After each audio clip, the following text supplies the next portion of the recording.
Et je vais appeler donc Yannick Cariou, Vercingétorix.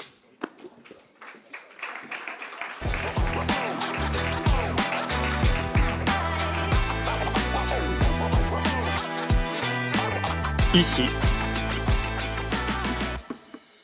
Quasiment Taylor Swift, Yannick Cariou, puisqu'il enchaîne les tournées en ce moment. Je ne sais pas si tu vaux 1 milliard. Si tu vaux 1 milliard. En tout cas, merci d'être avec nous pour cet avant-propos. Gauthier le disait à l'instant, sur cet écran TV, ce qui nous intéresse le plus en ce moment, notamment pour les annonceurs qui sont nombreux aujourd'hui, c'est cette mesure, cette fameuse mesure d'audience. Alors, chez Médiamétrie, depuis ton arrivée à la tête de cette entreprise, tu as réformé cette mesure de l'écran TV, avec notamment depuis janvier cette nouvelle mesure TV qui était finalement une première étape là-dessus. Et puis, il y a un buzzword dont on parlera dans un instant, c'est la mesure cross-média, c'est sur toutes les lèvres. Les Anglais sont un peu en avance, mais c'est plus compliqué que prévu. Ça s'appelle Origins, peut-être que tu nous en parleras. Et puis, il y a la méthode française avec Médiamétrie que beaucoup nous envient. On est un des seuls pays au monde à avoir un opérateur qui est en même temps l'opérateur de la mesure et le mesureur et qui réunit l'ensemble des acteurs, notamment à son capital et dans des comités. Je crois que c'est un modèle que beaucoup nous envient, notamment les pays anglo-saxons, qui pour une fois ne sont pas forcément les plus avancés là-dessus.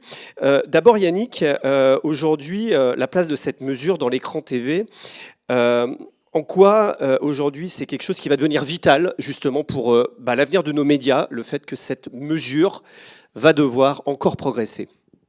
Bon alors, comme tu l'as dit François, on a accompli pas mal de choses sur la mesure de la télévision elle-même. Donc aujourd'hui, on a, avec les États-Unis, on est le seul pays au monde à avoir une mesure de toute la télé, c'est-à-dire tout device, tous écrans, toute localisation, etc. Depuis début janvier. Depuis début janvier. Donc le matin à 9h, c'est toute la télé qui tombe dans les chiffres. Et évidemment, il faut continuer en relation avec les usages. La conférence s'appelle Connected TV. La Connected TV, c'est vraiment un objet sur lequel les mondes se rencontrent. Il y a évidemment les éditeurs historiques de vidéos et donc de télévision qui accélèrent très largement leur plateformisation et la transformation de leurs offres avec beaucoup plus de non-linéaire. Et puis, évidemment, les acteurs plus internationaux, digitalement ou digital natifs, comme on dit, qui, eux, après avoir beaucoup travaillé sur les devices plus petits, arrivent sur la télévision et donc tout le monde se rencontre. Donc je crois que YouTube, par exemple, 10% de l'audience de YouTube aux US, il y avait un article du Figaro qui disait que c'était sur l'écran TV aujourd'hui. Oui, alors c'est je crois même qu'ils disent plus que ça. Mais bon, c'est un des chiffres qu'il faut absolument sortir et valider de manière scientifique et rigoureuse prochainement, évidemment. Donc, ça, ce sera donc on travaille à ça pour que effectivement la CTV et les autres écrans aussi, mais qu'on comprenne un peu ce marché avec je dirais, la rigueur et l'impartialité habituelle. Alors, il y a deux choses dans cette future mesure cross-média. Il y a la mesure éditoriale, c'est-à-dire ce qu'on fait aujourd'hui tous les jours à 9h, combien fait Koh-Lanta, combien fait L'amour est dans le pré. Et puis, il y aura la mesure publicitaire qui nous intéresse aujourd'hui, c'est de voir quelle est la performance réelle sur l'ensemble des devices, sur l'ensemble des points de contact, des prises de parole publicitaires, et c'est ça qui nous intéresse. D'abord, on va essayer de décortiquer tout ça. C'est la mesure éditoriale qui va être la première étape. Elle crée une certaine frustration parce que, en fait, ce qui nous intéresse ici, c'est la mesure publicitaire.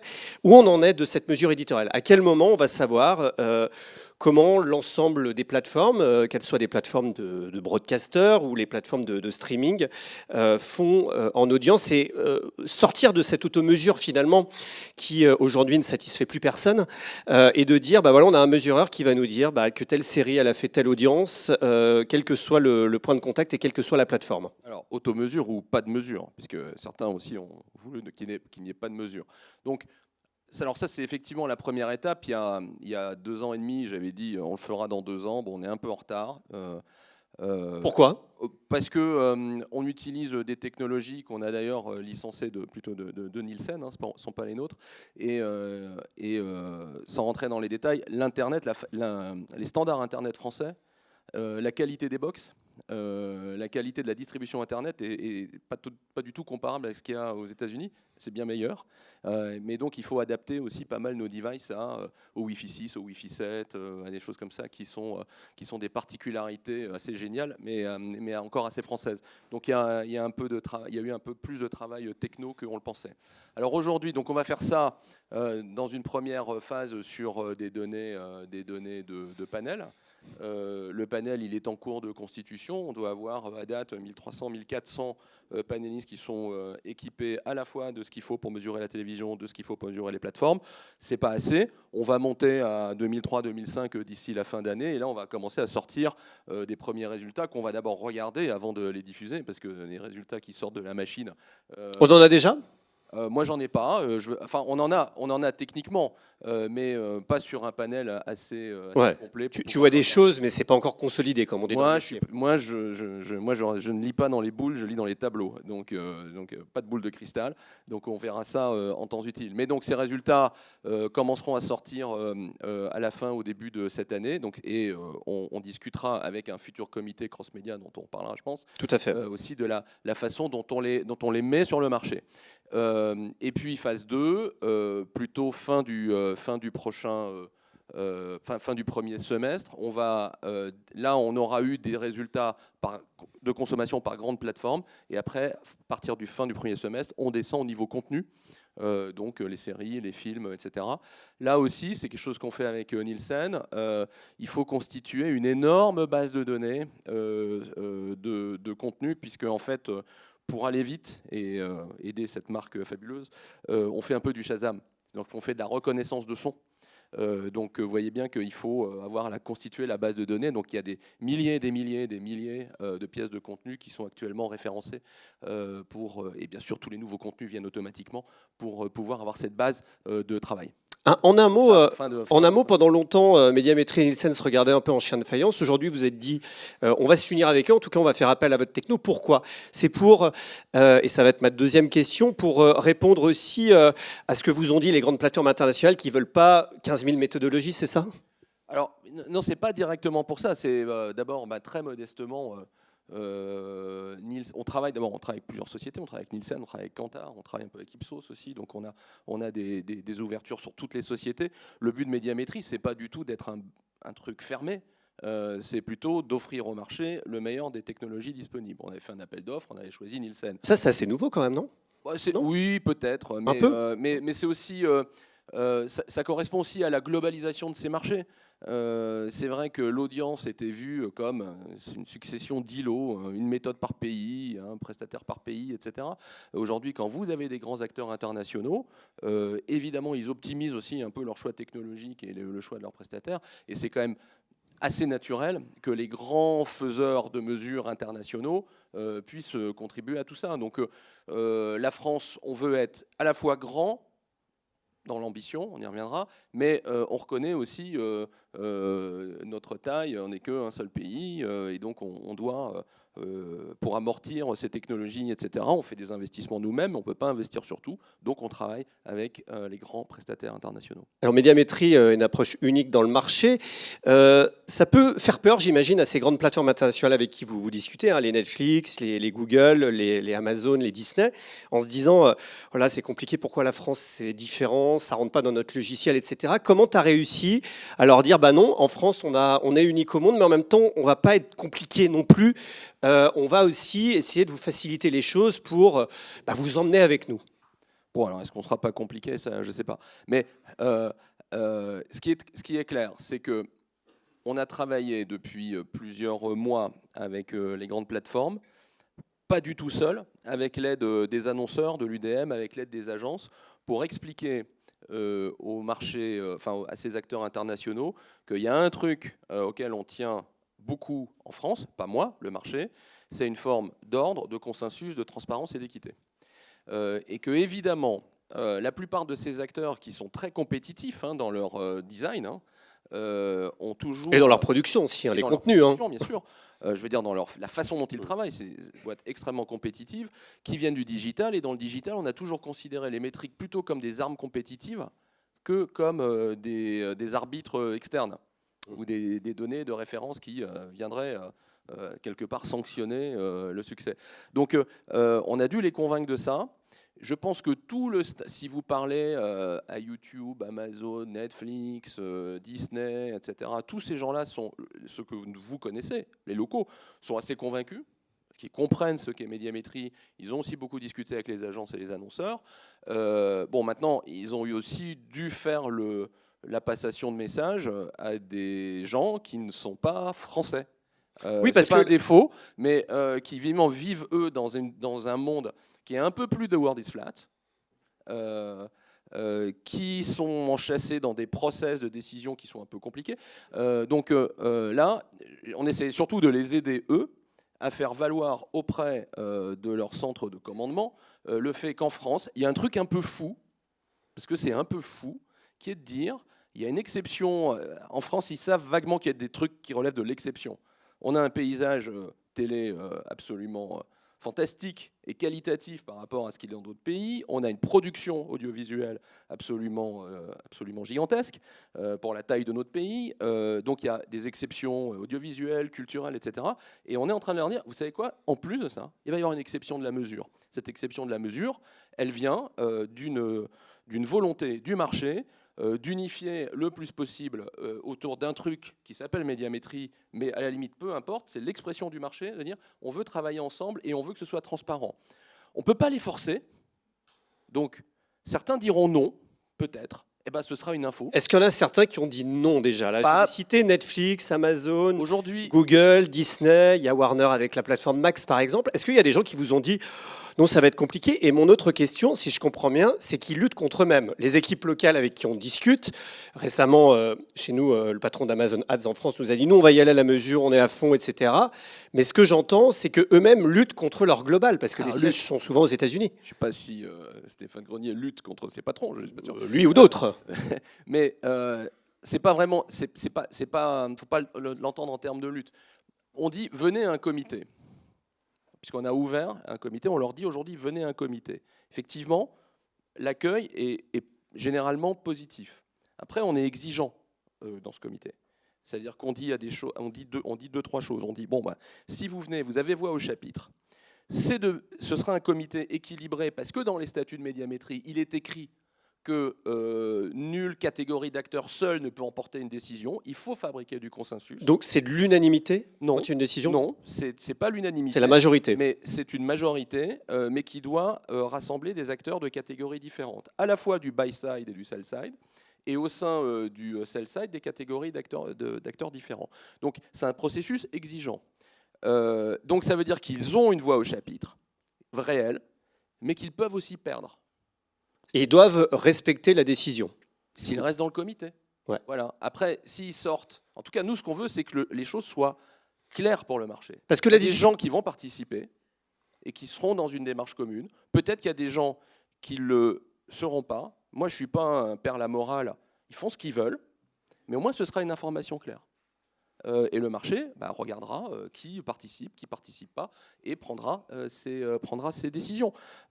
Donc on leur dit, vous faites, d'abord vous pouvez perdre, donc ça veut dire que les gens locaux doivent expliquer, alors je ne dis pas de nom de ville parce qu'après ça induit de qui je parle, doivent expliquer en général aux États-Unis, peut-être en Chine, que peut-être qu'il y a certaines décisions qui vont être un peu différentes dans l'implémentation en France parce qu'il y aura une expression de marché. Tu sens une maturité quand tu discutes avec eux en se disant on est prêt à... Oui.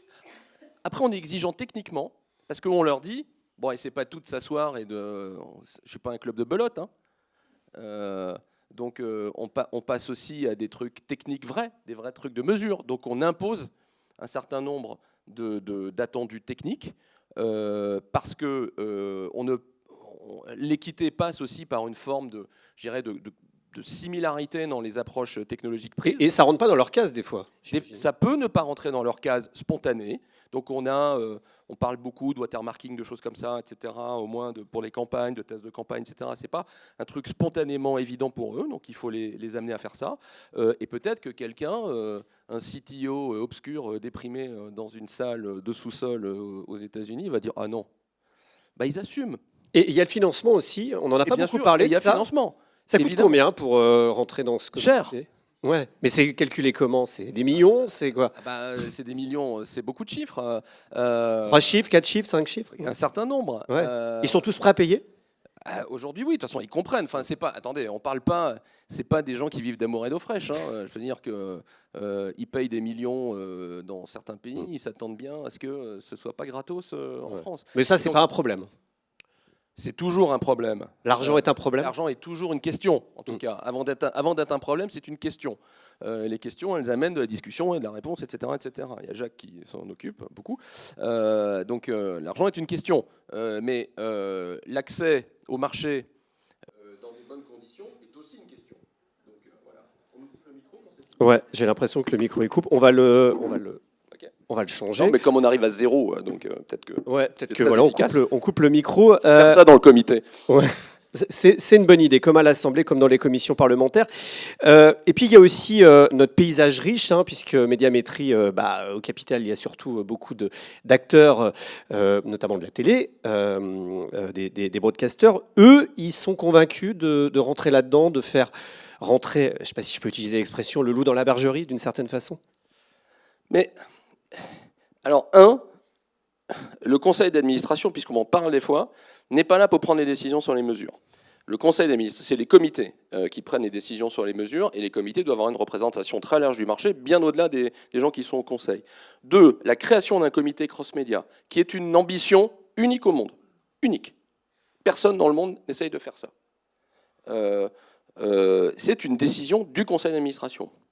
Et la structure du comité, c'est-à-dire comment va être régenté le comité par des règles qui maintiennent les équilibres entre différents acteurs, est aussi une décision du conseil d'administration. Donc il est rentré dans ce jeu-là, simplement parce qu'on a des gens qui sont intelligents, qui à la fin cherchent à la fois du côté buy-side et sell-side la création de valeur pour le marché, et se disent à un moment donné, on ne peut pas lutter contre les usages. Il faut comprendre comment les choses fonctionnent, il faut comprendre où sont les grandes masses. Les grandes masses, parfois, elles sont aussi pas toujours où on pense qu'elles sont, et il faut absolument arriver à s'entendre sur une mesure ou des mesures publicitaires qui satisfont à peu près tout le monde. On va arriver à la fin, tu as vu, on a atteint. Donc le comité cross-média, c'est l'annonce du moment. 25 membres, il y aura qui dedans? On en a cité certains potentiels, mais est-ce qu'on aura les plateformes sociales? Est-ce qu'on aura tous les broadcasters? Ce seront qui ces 25 personnes? Alors 1, 25, 24, 25, 26, j'en sais rien. J'ai une idée, mais on va aussi encore raffiner ce tir-là, mais c'est de l'ordre de grandeur. Parce qu'après, moi, je ne peux pas manager les Nations Unies. Vraiment, il faut se calmer. Et puis les salles sont limitées chez Médiamétrie aussi. Oui, la visio, on peut faire tout ce qu'on veut, mais non, il faut que ça reste un comité gérable et surtout d'experts, parce que ceux qui ont fréquenté les précédentes réunions des interprofessions, etc., se rendent bien compte qu'on parle de choses qui sont au final assez complexes. Et quand on veut détecter ce qui est équitable, pas équitable, etc., au travers de la technicité des choses, il faut quand même avoir des gens qui sont assez trapus sur la question. Et sans faire offense ou particulièrement nous valoriser, il n'y en a pas 850 des personnes qui savent avoir. Il faut qu'il y en ait un chez chaque acteur localement. Oui, un ou deux, etc. Et après, qui? D'abord le qui. Oui, alors les broadcasters veulent participer à ça. Évidemment. Tous? Oui. Et quant aux autres acteurs, je suis en train de faire le tour de ces acteurs. Donc je leur dis oui ou non. Enfin, je leur pose la question après avoir expliqué. Aujourd'hui, qui a dit oui? Pour l'instant, personne n'a dit oui au majuscule UI point d'exclamation. D'accord. Et personne n'a dit non. Personne. En fait, j'ai plutôt des bien sûr. Let me check. Ok. Bon, Et donc il y aura qui? Il y aura les plateformes de il y aura tous mais est-ce qu'il y aura les acteurs du social? Il y aura Meta, TikTok, Snapchat. Il y aura tous les acteurs de la vidéo dans un premier temps, puisqu'on va faire d'abord un cross-média vidéo, qui est un peu le crux du sujet en ce moment, qui devra au fur et à mesure du temps s'étendre à un cross-média plus élargi. Et il y aura bien sûr des plateformes de SVOD, mais aussi des plateformes de partage et social, évidemment. On essaie justement d'équilibrer cette représentation. Donc j'ai bien compris. Si elles veulent, hein. Le comité cross-média en janvier, a priori, début d'année 2025, la mesure éditoriale qui va arriver, et la mesure publicitaire deuxième semestre 2025. Alors, la mesure publicitaire, on la travaille au fur et à mesure avec chacun. Parce que c'est à chaque fois une implémentation technique. Ce qu'il faut comprendre, c'est que dans la mesure publicitaire, on ne peut pas faire de mesure publicitaire sérieuse sans la collaboration technique des objets mesurés, des acteurs mesurés. C'est ce qu'on fait d'ailleurs aujourd'hui avec les broadcasters, puisqu'on a mis tout en place un programme de mesure de la pub sur CTV avec eux. Donc on a accès à des logs, on modélise des choses avec des données de panel, etc. Et donc on a déjà des travaux en cours et des bêta-tests très avancés avec certaines des plateformes. Donc je ne pense pas qu'il y aura nécessairement un Big Bang avec jeudi soir on mesure rien et vendredi matin on mesure tout. Puisque ce sont des implémentations techniques, donc ça s'étalera. Donc ce sera plateforme par plateforme, peut-être agence par agence. Plateforme par plateforme, agence non, probablement pas, mais plateforme par plateforme. Ouais. Merci beaucoup Yannick Cariou. Merci de nous avoir éclairé.